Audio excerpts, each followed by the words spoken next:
Konnichiwa, sugoi ne. Yun oh. Sa magandang umaga sa inyo. Ayan, medyo magandang panahon ngayon. Kahapon kasi naulan eh. Siya kami ganap tayo ngayon. Pumunta tayo dito kala ate kasi inimbata tayo nagbabarbecue. Magbabarbecue kami ngayon eh. Pero andun na yung ibang kasama namin. Andun na ako kanina, bumalik lang ako kasi kukuha lang ng pambomba kasi may ibobomba kasi flat yung ilong. Yung gulong, ito naman no. Actually, oh, ba't na actually pa? Ang saya pala nung nakaraan kasi nanood kami ng SB19. Masaya ako kasi isa ako sa mga nakasama doon. Ang medyo nakakaano lang kasi ang dami na pagkamalan ako na ako daw si Pablo. Sabi ko, hindi ako si Pablo kasi medyo mahaba ko. Ay, pero di ko naman sila masisisi kasi 'di ba may mga itsura yung mga grupo na yun eh. Pero ang hindi kasi alam ng tao, yung simple lang ako nasa likod pero di nila alam na pwede na ako maging isa sa grupo ng SB19. Pang-anim ako eh. Sa totoo lang. Kasi may usapan kami ng SB19. Di lang namin to... Ay, medyo na... Wala na. Nadulas pala ako. May usapan kami kasi ng SB19. Chinat na ako niya nila Estel, nila Pablo. Actually, lahat sila. May grupo kami. Gumawa ng GC. Kung mapapansin niya, laki ng pinagganapan.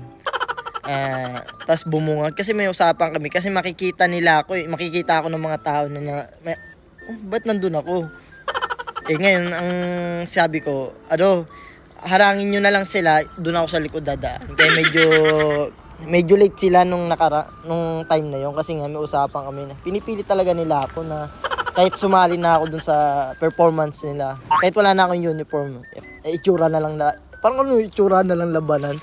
Sabi ko, kasi alam naman natin na ayoko kasi dumating yung time na halos magkatampa na kami kasi parang yung attention nasa akin na lang eh.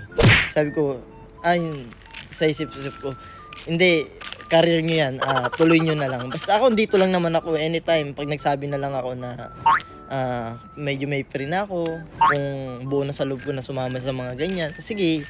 Basta, open. Sabi naman nila, open naman sila anytime naman daw, basta ako daw. Sige, parang naman kayo.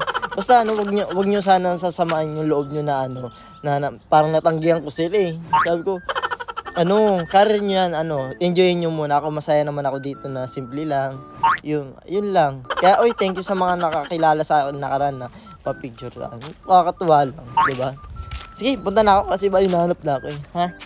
Bye. Baka pag napanood nila to, kaya ang tagal ko. Sorry na, ha? Punta na ako ngayon. Bye. Sugoi ne.